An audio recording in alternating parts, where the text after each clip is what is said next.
BJ Upton, also known as Bossman Jr. Upton, is changing his name back to his original birth name, Melvin Upton Jr. Welcome to the Rundown, everybody. Francis Maxwell, Victor Chi, David Katz, and Jason Rubin here with you.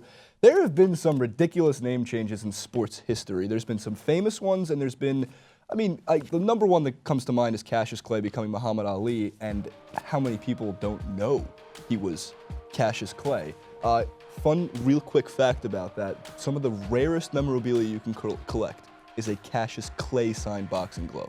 Not Muhammad Ali. Obviously, his disease prohibits him from even signing autographs nowadays, but that is, those go on eBay for millions of dollars. It's insane.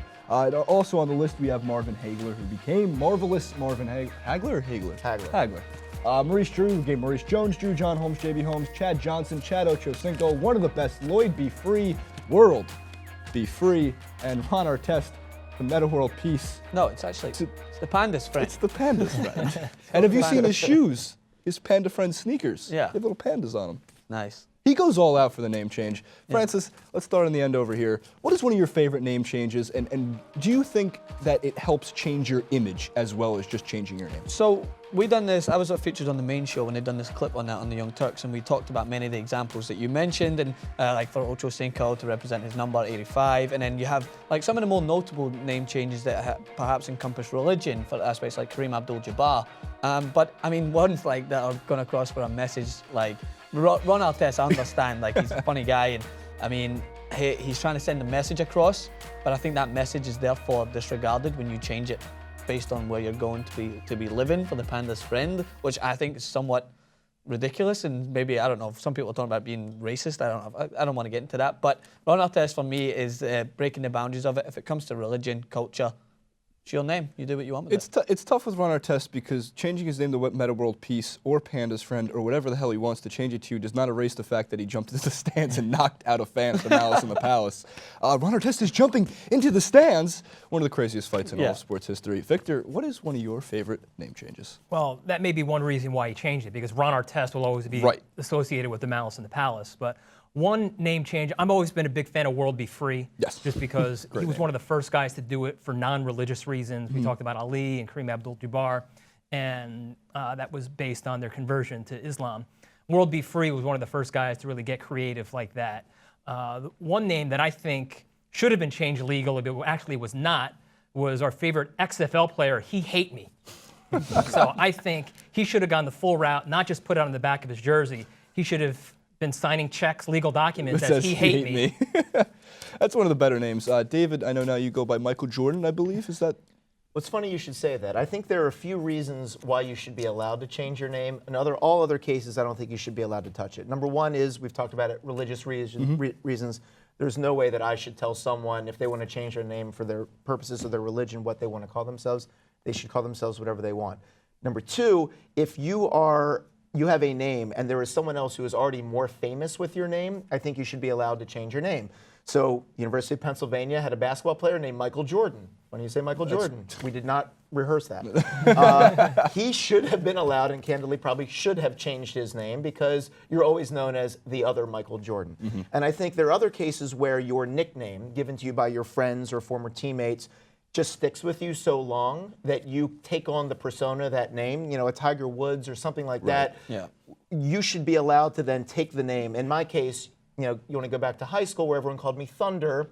I should be known as Thundercats from now on. So if you guys want to call me Thundercats, maybe enough people will do it. I will change my name officially. But other than that, I don't think you should. You were changing your lower third to Thundercats. That is absolutely happening. And you walked yourself right into that happening. I'm going to regret that, aren't I? You probably are. It is definitely going to happen. So one of the things I also find interesting is how many players get confused. This happens in baseball a lot.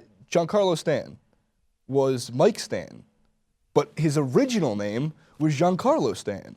And this is the same thing that Melvin Upton Jr. By the way, Melvin Upton Jr., BJ Upton, regardless what he goes by, will not help how atrocious he played last season.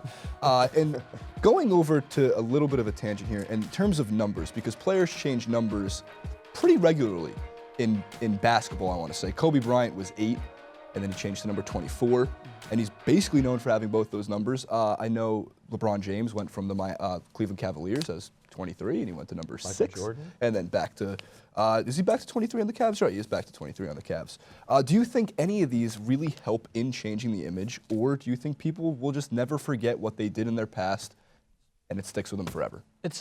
It's more of a mental thing for that player as well, I think. Like Cristiano Ronaldo was adamant that he was going to be number 7 at Real Madrid, but when he went, Raul, who was the legend, was number 7 at the moment, and Ronaldo wanted it. He still believed that he was a legendary player. He needed it, but he waited until Raul was gone, and then he's number 7. And it's a commercial thing as well, because if you see Cristiano Ronaldo number 7 for Manchester United, you want a Cristiano Ronaldo number 7 jersey for Real Madrid, so to make sales. So most of the time, it's probably a business standpoint. People are like, you need to stay with that number. You can sell more jerseys. Yeah. Right, it's just the whole same reason why the NBA does different Christmas jerseys and special Latin Nights jerseys, and because they sell. And as you have mentioned before, it's all about the money in these big sports industries 100%. And big sports businesses, so it does make sense. And speaking of Jordan and making money, when he made his first comeback, he wore number 45. So everybody rushed out because he couldn't wear the 23 anymore if he was going with the 45. Yeah. Then he went back to the 23. And like you said, it's all about merchandising. Right. But if you have, same to reiterate the final point, is sometimes if you have had a bad career or you've had something different, you change it to try and get a restart, or just to basically start another franchise to make more money. David Beckham, I mean, number 7 throughout most of his career, came to LA Galaxy and took on 23, and suddenly you're running around all these little kids like, I want to be number 23, and the dad's like, I've only got number 1 to 11. What am I going to do here? Yeah. Suddenly 23 is the next number. That's very interesting, actually. Why didn't he just go by David, like the rest of the soccer players? Just by one. Yeah, one player who I think his number did add some cachet is Wayne Gretzky, because 99. Nobody really wore number 99, especially in hockey. Jay Crowder. Of course, for the Boston Celtics. And he sells tons of jerseys like Wayne Gretzky. No? No, that is a great point. Wayne Gretzky's 99.